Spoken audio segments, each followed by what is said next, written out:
Crise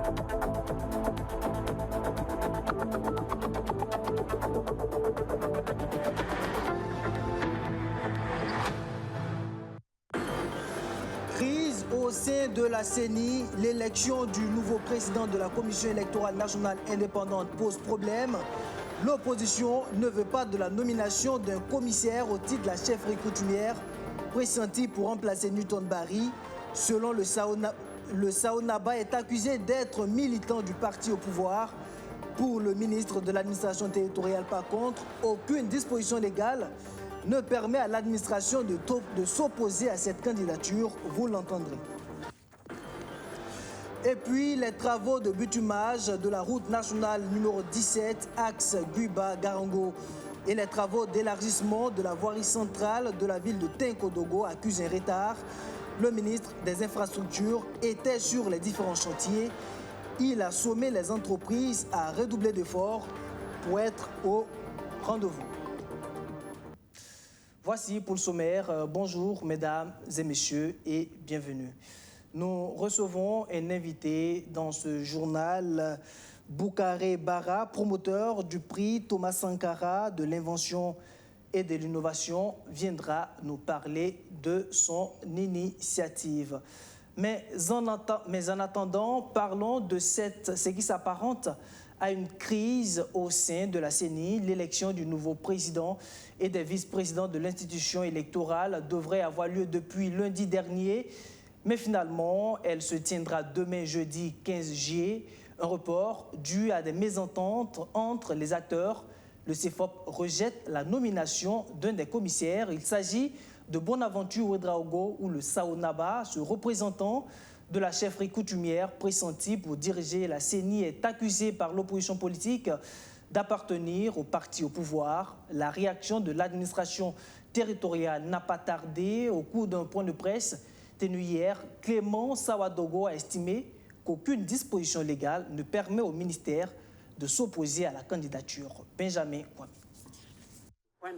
C'est une conférence de presse pour donner une réponse à ceux qui s'opposent à la nomination de Bonaventure Ouedraogo ou Sao-Naba, ce représentant de la chefferie traditionnelle à la Commission électorale nationale indépendante. La première réponse est à l'endroit du chef de file de l'opposition politique, le CEFOP, qui estime que le chef de Sao est un militant du parti au pouvoir. L'UMPP, manifestement en politique, est donc partisan.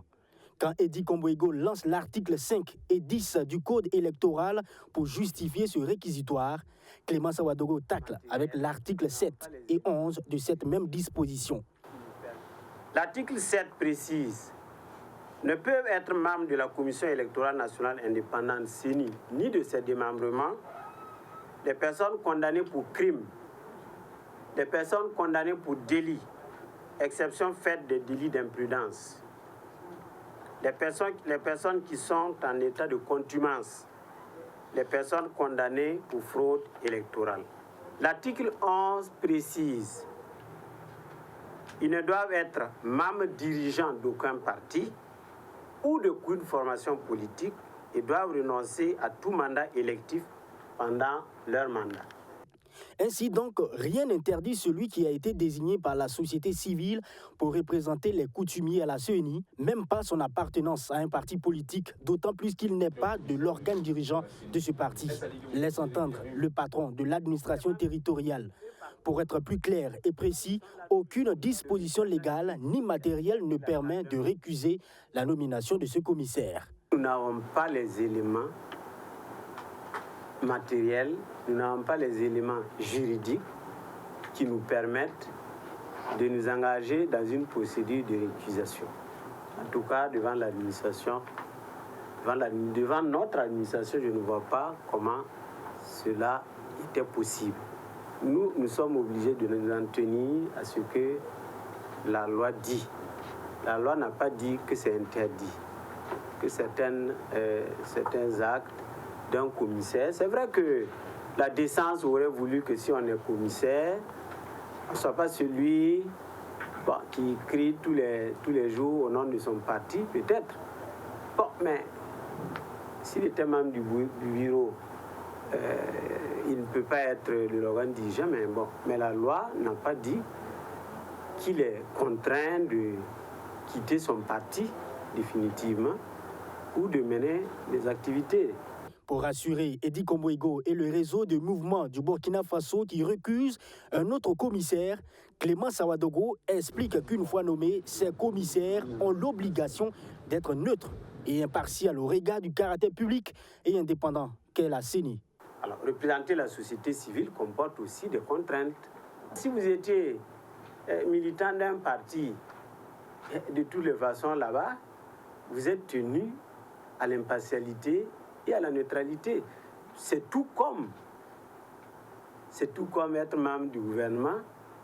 C'est pire qu'être membre du gouvernement. Mais c'est moi-même qui vous parle, je suis ministre en charge de l'administration territoriale, mais de tous les actes que je pose ici, j'ai l'obligation de l'impartialité.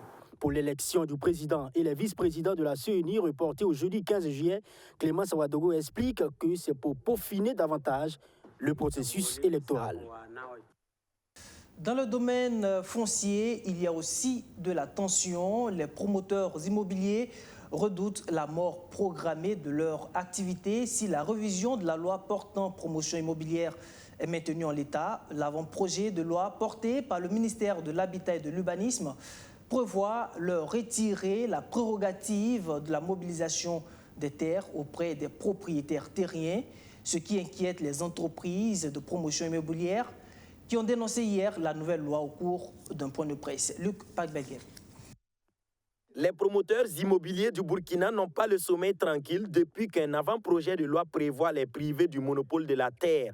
Le ministère de l'Urbanisme, de l'Habitat et des Villes projette valider cet avant-projet dans quelques jours en réalisant particulièrement la loi 057-2008 portant promotion immobilière au Burkina Faso. Si le projet aboutit, avec la nouvelle loi, seul l'État et ses démembrements peuvent mobiliser les terres auprès des propriétaires terriens, les aménager et les vendre. Or, avec l'ancienne loi, les promoteurs immobiliers pouvaient aussi mobiliser des terres. Ces derniers proposent donc que si modification il y a, les deux formules puissent se faire pour que l'État et les privés aient accès aux terres au même titre. L'avant-projet de loi, tel qu'exposé, induira certainement un effet contraire, et ce, à plusieurs niveaux. D'abord, elle plombera le secteur de l'immobilier à travers la fermeture des entreprises œuvrant dans le domaine. Ensuite, elle ne sera pas attractive et de ce point de vue, elle n'incitera aucun investisseur, tant bien nationaux qu'internationaux, à s'intéresser au secteur. Enfin, on risquera d'assister à une prolifération sans nul pareil des habitats spontanés avec ses corollaires de fragilisation de la paix sociale. Les associations de promotion immobilière se demandent s'il n'y a pas un acharnement sur leur secteur.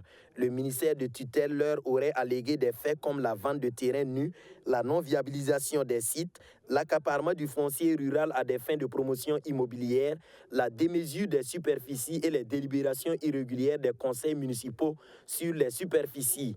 Tout en réniant ces allégations, les promoteurs immobiliers disent risquer de cesser leurs activités sans terre qui représentent leur matière première. Déjà, le premier changement, c'est qu'en tant que promoteur immobilier, on n'aura plus l'opportunité de pouvoir mobiliser les terres qui constituent notre matière première. Alors que la loi actuelle nous permet d'aller chercher les terres susceptibles d'être accueillies des projets immobiliers. Alors, deuxièmement, dans ce projet de loi, il y a un obstacle majeur en ce qui concerne la question de promotion foncière. On voit que dans ce projet de loi, les promoteurs ne peuvent plus vendre des terrains nus, alors que la loi actuelle nous permet bel et bien de pouvoir donc vendre des terrains nus. Les associations de promotion immobilière disent avoir été conviées à un atelier courant mai 2021 où leurs propositions ont été ignorées. Avec ce qui se profile à l'horizon, ce serait leur mort programmée. Et les promoteurs immobiliers rappellent encore à l'autorité de tutelle de donner un coup d'accélérateur à leurs dossiers qui dorment depuis des années dans des tiroirs au ministère de l'Urbanisme, de l'Habitat et des Villes. Lui fait aussi dans la promotion immobilière avec des projets qui se veulent innovants et accessibles au burkinabé. Le groupe Castor Africa a lancé son projet de construction d'une cité de l'espoir à Lumbila, commune située à quelques encablures de Ouagadougou. Le projet continue de séduire. Les derniers à l'adopter, ce sont les futurs policiers. Certains ont souscrit, d'autres ont promis de prendre le train en marche. C'était en marche des 96 heures de l'élève policier où la société est allée à leur rencontre. Justin Amanto. L'enceinte de l'école nationale de police à Ouagadougou transformée en un cadre de réjouissance et de rencontre des futurs policiers en formation. Ce sont les 96 heures de l'élève policier qui battent leur plein. Une occasion pour le groupe Castor Africa d'amorcer une opération de séduction. Les visiteurs sont accostés, puis bénéficient de la présentation des projets immobiliers. À la fin de l'événement, le bilan est plutôt satisfaisant. Plus d'une centaine de visiteurs, une dizaine de souscriptions, sans compter les promesses. Oui, il y a une satisfaction parce que déjà il y a de l'engouement, il y a des personnes qui sont intéressées, on a eu des souscriptions, il y a des promesses, il y a des visites de sites qui sont programmées pour la semaine à venir. Donc dans l'ensemble, on est assez satisfait parce qu'on sent que les gens sont beaucoup plus dans l'idée d'investir dans l'immobilier, surtout dans l'immobilier sûr. L'immobilier sûr, c'est justement ce que la société propose au Burkinabé. Au-delà de la sûreté, les prix sont étudiés pour tenir compte de leur bourse. Aujourd'hui, les loyers sont de plus en plus exposés. Donc, on essaye de pouvoir proposer aux policiers comme à la population burkinabé des logements accessibles. Donc, des logements qui commencent à partir de 6 500 000. Je pense que sur le marché aujourd'hui, c'est la plus belle proposition qu'ils peuvent avoir dans un projet qui est sécurisé et sûr. Des prix abordables, mais aussi payables en tempérament. En rappel, le site où les logements sont en construction s'étend sur une superficie de près de 350 hectares. Le projet de construction de la Cité de l'Espoir, soutenu par l'État, va abriter également des infrastructures socio-économiques de base. Je vous le disais en titre, les travaux de bitumage de la route nationale numéro 17 axe Guiba-Garango et les travaux d'élargissement de la voirie centrale de la ville de Tinkodogo sur la RN16 accusent un retard dans leur exécution. Un retard dû à la crise sanitaire et à la mobilisation du matériel. Selon les entreprises en charge des travaux, le ministre des Infrastructures était justement sur les différents chantiers où il a sommé les entreprises à redoubler d'efforts pour être dans les délais. Abdou Azissa. Les terrassements généraux sont effectifs avec des couches de fondation et de base posées par endroits. Les travaux de construction et de bitumage de la route nationale 17 Guiba-Garango se poursuivent. Sur les 90 ouvrages de franchissement à réaliser, 72 sont terminés. Les autres en cours d'exécution. Alors, nous avons constaté, je le disais tantôt, que les travaux avancent actuellement très bien. Il faut noter d'ailleurs que la saison des pluies n'est pas l'occasion pour l'entreprise de suspendre les travaux puisque le délai comprend aussi la saison des pluies. Nous avons visité les installations de l'entreprise, les centrales de concassage et d'enrobé et nous pouvons dire que tout est fin prêt pour que cette route-là reçoive très bientôt le béton bitumineux. Les travaux se poursuivent certes, mais ils accusent un léger retard. Le taux d'exécution est d'environ 28% pour un délai consommé de plus de 73%. L'entreprise en charge des travaux et la mission de contrôle pointent du doigt la Covid-19 et le retard dans la mobilisation du matériel. Il faut mentionner que depuis l'avènement du coronavirus, pratiquement à la date de mars-avril 2020, donc cette pandémie a eu pour conséquence une incidence sur l'amener du personnel et l'amener du matériel de l'entreprise. Donc, quand on parle de l'amener du personnel et du matériel de l'entreprise, ça sous-entend tous les engins de terrassement, les engins de concassage et y compris dans certains cas le déploiement du personnel d'encadrement et d'exécution du côté de l'entreprise. Donc c'est ça que je voulais en fait vous dire en termes d'impact de la pandémie sur le rendement observé à l'exécution donc par rapport à ce délai de base.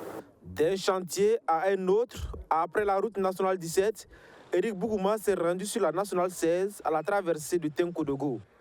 Cette partie de la route est en travaux d'élargissement en 2x2 voies jusqu'à la sortie de la ville. Ici également, les travaux qui sont censés se terminer en août ne finiront pas dans le délai.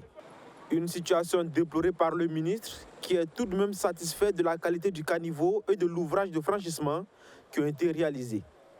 Nous avons constaté que l'entreprise a mis en œuvre les moyens techniques, les moyens humains pour affronter les difficultés, en tout cas, qui sont perceptibles sur le chantier.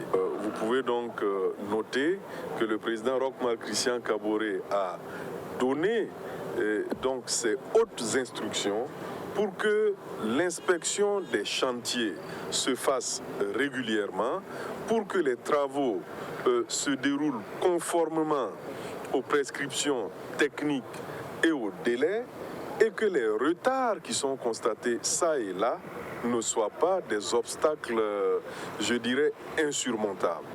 C'est sur la voirie urbaine en pavé de Tenkodogo que le ministre en charge des infrastructures clôture sa visite du jour dans le centre S. Cette voirie, encore en chantier, s'inscrit dans le cadre du projet de réhabilitation de routes et de facilitation du transport sur le corridor Lomé-Cinquancé-Ouagadougou. Un projet cofinancé par le Fonds africain de développement et le gouvernement burkinabé. Il n'est un secret pour personne que la route tue. Elle tue même parfois plus que des maladies. La preuve avec ces chiffres. Selon l'Office national de sécurité routière en 2020, il y a eu plus de 20 000 accidents de la route au Burkina Faso, faisant 13 000 blessés et plus de 1000 décès. Dans la seule ville de Manga, il y a eu une centaine d'accidents, occasionnant 20 morts au premier semestre de l'année 2021. Ce n'est donc pas un hasard si l'ONACER a choisi cette ville pour sa campagne de sensibilisation aux bonnes pratiques de la sécurité routière. Maxime Ilboudo et Archimède Boyo. Nous sommes sur une route à 2 voies, mais cet usager roule en sens contraire. Cet autre usager, en plus de rouler sans casque, prend le risque de faire un virage à 180 degrés devant ce minibus. Ces faits se déroulent à Manga, en pleine semaine de la sécurité routière. Cet incivisme grandissant dans les villes du Burkina Faso inquiète de plus en plus, en témoignent les chiffres. En 2020, 20 871 accidents, occasionnant 13 653 blessés et 1060 décès ont été enregistrés. Quand on fait les statistiques, c'est 32% des accidents qui impliquent les agents à 2 roues. Or, chacun de nous a acheté une moto pour son enfant. Chacun de vous n'a pas pensé à acheter un casque nécessairement pour son enfant. Mais vous êtes empressé à acheter les engins à 2 roues. Parfois, vous allez même chercher les engins les plus rapides, les plus chers même. Alors que c'est là-bas qu'il y a les accidents. En organisant cette semaine de la sécurité routière à Manga, le ministre Vincent Dabilgou, à travers l'ONACER, l'Office national de la sécurité routière, ambitionne de fléchir la courbe des statistiques. Et cela passe par le renforcement du niveau de connaissance des usagers et la promotion des bonnes pratiques en matière de civisme. D'où le thème de cette 5e édition, Sécurité routière au quotidien, impliquons-nous pour la protection des vies humaines. Tant que nous ne ferons pas de cette question une question de chacun et de tous, nous n'arriverons pas à bout de l'insécurité routière. Le gouvernement a fait beaucoup d'efforts en termes de stratégie, en termes de législation, et également en termes de moyens mis pour la sécurité routière, mais le constat est toujours amer. Nous enregistrons chaque jour des décès sur nos routes. Selon les chiffres de l'OMS, Organisation mondiale de la santé, 13 personnes meurent chaque jour au Burkina Faso des suites d'un accident de la circulation. Et au premier semestre de 2021, dans la seule ville de Manga, plus de 100 accidents ont été enregistrés avec plus de 20 décès. Si on ne fait rien, nous les Burkinabés, elle va constituer, je parle d'insécurité routière, la principale cause de mortalité d'ici 2030, si rien n'est fait. L'heure est donc à l'action, selon le ministre en charge des Transports. C'est pourquoi il invite les populations à combattre ce fléau à la racine en étant chacun un modèle de promotion de la sécurité routière. Tout autre chose, à présent, l'association Sud Qualitas se lance dans la valorisation des métiers de la maintenance. Le premier salon africain de la maintenance a ouvert ses portes hier. Le SAMA se veut un cadre de rencontre entre professionnels des opérations d'entretien et consommateurs. Du 13 au 15 juillet, l'ensemble des acteurs vont exposer leur savoir-faire. Il sera aussi question de panels de conférences au menu de ce tout premier salon africain de la maintenance. Justin Armando. C'est lancé. Le Salon africain de la maintenance, SAMA, bat son plein ici au Salon international de l'artisanat de Ouagadougou, CIAO. Chose promise, chose due, le visage de la maintenance au Burkina Faso est ici exposé à travers cette initiative de l'association Sud Qualitas. L'événement est soutenu par le ministère en charge de l'Éducation nationale et parrainé par celui en charge de l'entrepreneuriat des jeunes. C'est une activité très importante à la mesure où c'est un cadre de rencontre et d'échange entre offreurs de services de maintenance qui est une fonction qui doit devenir de plus en plus importante dans le fonctionnement non seulement de l'administration mais aussi des entreprises. Pour les initiateurs du salon, le défi de l'organisation est relevé, mais pas que. Là, nous venons de relever le défi de l'organisation déjà. Donc actuellement, le défi qui nous reste, c'est le défi de la mobilisation. Alors donc nous appelons les populations assorties nombreuses pour venir visiter les différents stands, discuter avec les exposants et puis participer aux différents panels. Plus d'une vingtaine d'exposants sont présents à cette première édition du SAMA. Nous présentons les équipements de protection individuelle, nous avons les outillages, nous avons du matériel de lutte contre l'incendie, de prévention. Nous faisons aussi dans le domaine un peu de l'entretien du matériel de pressing. C'est la maintenance déjà qui touche un peu tous les domaines, tous les secteurs d'activité. Donc c'est une vitrine vraiment assez importante pour le groupe Adams. Pour les visiteurs, vu l'engouement, malgré cette saison des pluies, ce salon est une réussite. Pour une première, je trouve que c'est vraiment réussi. C'est une réussite de pouvoir rassembler en fait les acteurs du domaine de la maintenance.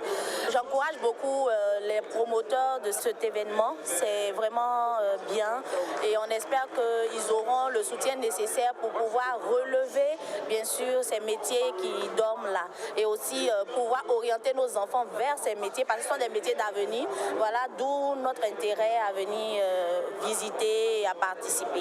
Du 13 au 15 juillet, en plus des expositions, des panels et des conférences seront au menu de cette première édition du SAMA.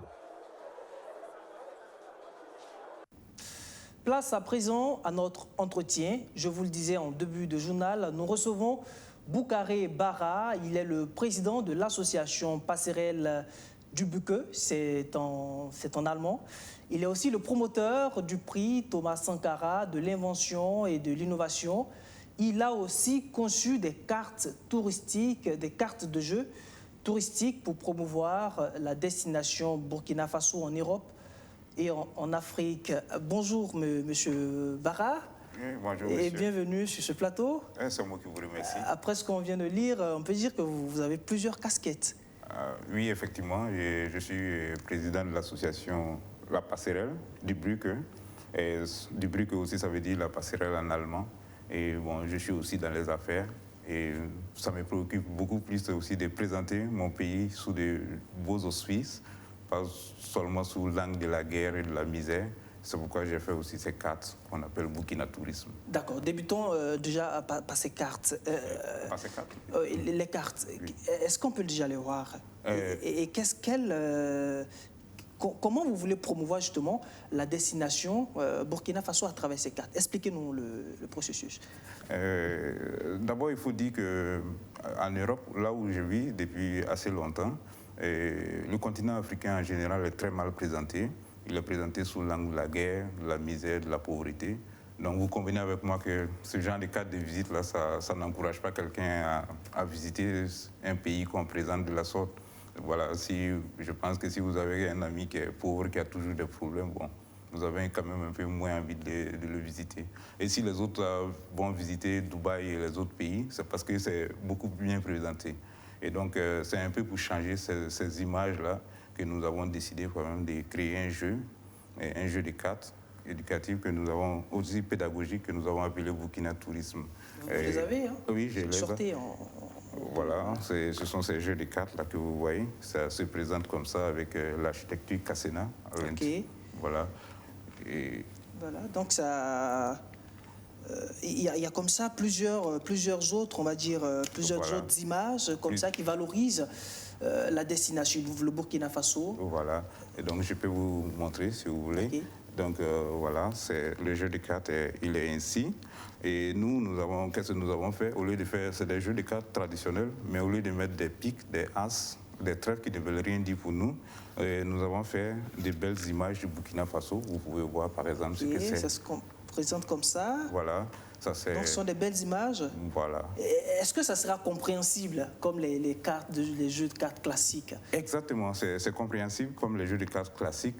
Mais la chose qu'on nous a reproché quand nous avons commencé à faire ça, comme il y a des gens qui n'ont pas vraiment, qui nous ont dit que bon, la jeunesse burkinabé, ils trouvent qu'ils ne travaillent pas assez, ils passent le temps à prendre du thé et nous, on vient ajouter des cartes. Et nous avons dit non. Et regardez nos cartes, par exemple, c'est éducatif. Vous voyez ces images, ça parle de notre culture, et ça parle de notre culture, ça parle de nos lieux touristiques. Et ça permet quand même d'enseigner quelque chose aux enfants. Vous voyez? Et nous avons aussi un problème au Burkina Faso, ça c'est les deux. Il y a certains au Burkina Faso qui se sentent exclus. Ils ne se sentent pas burkinabés, ils trouvent qu'ils sont délaissés par l'État central et tout, alors qu'on parle de faire la promotion d'un pays et de faire la promotion de la culture d'un pays. Donc nous, par exemple, quand nous montrons des belles images, par exemple, de Banfora, comme vous pouvez le voir, ça peut attirer celui qui est au nord à aller découvrir Banfora. Si on veut bien comprendre, voilà. Toutes les entités culturelles, ethniques se retrouvent dans les images que vous avez placées sur ces cartes. Voilà, nous avons fait en sorte de balayer tout le monde, et de représenter tout le monde et de faire en sorte que personne ne soit rejeté. Et il faut qu'on ait en tête que le Burkina Faso, ça nous appartient et que c'est nous qui devons faire la promotion de ce pays-là, de ce beau pays-là ensemble. Donc, c'est l'idée de nos cartes. Et à quelle étape vous êtes avec la conception du projet? Vous êtes à quelle étape actuellement? Et nous avons déjà fini de concevoir le projet. Et voilà nos cartes, comme vous pouvez les voir, nous sommes à l'étape de la vente. Okay. C'est sur le marché déjà? C'est déjà sur le marché. Vous pouvez trouver nos cartes, par exemple, au mémorial Thomas Sankara. Et nous sommes en train de faire, nous avons déjà essayé de faire un partenariat avec l'Office national du tourisme du Burkina Faso pour pouvoir mettre ça dans tous les lieux touristiques parce qu'il faudrait que quand les Occidentaux aussi viennent chez nous et quand ils viennent, ils visitent les lieux touristiques, il faut bien qu'ils dépensent. Et ça, par exemple, c'est des choses qu'ils peuvent acheter et donner ça à leurs amis aussi là-bas. Et nous aussi, nous pouvons le faire. Nous pouvons acheter ça puisque ça représente toute la culture donc, et donner ça aussi à des amis. Au-delà, c'est aussi une manière de faire la promotion du tourisme interne parce que, comme le ministère de la Culture l'a dit, avec la crise sécuritaire, avec aussi la Covid-19, il n'y a plus les voyages et tout ça. Donc, ils estiment que, dorénavant, les Burkinabés doivent aller eux-mêmes découvrir leur site touristique et tout ça. C'est aussi votre contribution. Merci, on vous aura compris. On passe maintenant à... la promotion de la médaille Thomas Sankara. Dites-nous, vous dites que les décorations classiques qui se font généralement à l'occasion des cérémonies de décoration, les fins d'année, par le chef de l'État ou par les différents ministères, certains Burkinabés ne se ressentent pas dedans parce que ces décorations-là rendent généralement hommage à une élite bourgeoise. Et pour cela, vous avez lancé la médaille Thomas Sankara. Expliquez-nous le concept. Oui, tout le monde aura remarqué au Burkina Faso ici que chaque 11 décembre, on donne des décorations aux gens. On donne des décorations. Mais bon, la plupart des gens se sont vous pouvez demander à n'importe quel Burkinabé pourquoi un tel a reçu une médaille. Il n'est pas capable de vous le dire. Ouais, moi, je pense que quand on décore quelqu'un, il faudrait que ça laisse au moins des traces et il faudrait que ce soit aussi pédagogique. Donc, j'ai l'impression, le Burkinabé aussi, que c'est une élite qui s'autocongratule quand c'est avec ces décorations-là. Parce que bon, c'est pratiquement les mêmes personnes, et un peu cette élite depuis bourgeoise-là. Alors que si vous voyez le Burkina Faso, il y a à peu près 80% de la population analphabète. Mais ce sont ces 80%-là qui sont un vivier boursiant. C'est vraiment le vivier qui fait tenir le Burkina Faso. Mais eux, on ne les décore jamais. Donc nous avons inventé notre médaille Thomas Sankara de l'invention et de l'innovation, mais pour au moins décorer des inventeurs et des innovateurs burkinabés. Vous êtes déjà à votre 4e édition, c'est ça? Oui, c'est ça. Okay. Et comment ça se fait? Comment vous sélectionnez vos récipiendaires? Nos récipiendaires, ils sont sélectionnés. Nous avons un groupe au Burkina Faso ici qui est chargé de les sélectionner. Nous-mêmes, les sélectionner aussi par ce qu'ils envoient souvent sur les réseaux sociaux, que ce soit sur WhatsApp, que ce soit sur Facebook. Nous voyons des choses, des personnes qui découvrent des choses, et nous rentrons immédiatement en contact avec ces genres de personnes-là. Ou du moins, dès que nous venons ici aussi, souvent les gens nous connaissent et ils viennent rentrer en contact avec nous, ils nous montrent ce qu'ils font et nous essayons de découvrir ce que c'est.